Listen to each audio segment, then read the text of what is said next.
Welcome back to One Life Cars. A very quick informational video today, so I'll keep it quick and simple.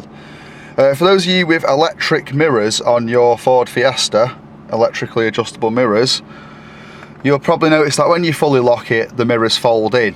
However, most of the key fobs on these cars as they get older break, so the mirrors aren't folding in. For those of you who don't know, if you need to fold your mirrors in on the Ford Fiesta and the key fob doesn't work, if you use your mirror adjust button and press it down, the mirrors fold in. And if you flick it back up, or back down should I say, the mirrors fold back out like so. So guys, flick down to fold in and down to fold back out.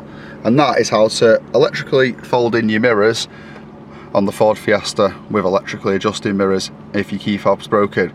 Dead simple one. I hope you found it useful. Thanks for watching guys. Peace.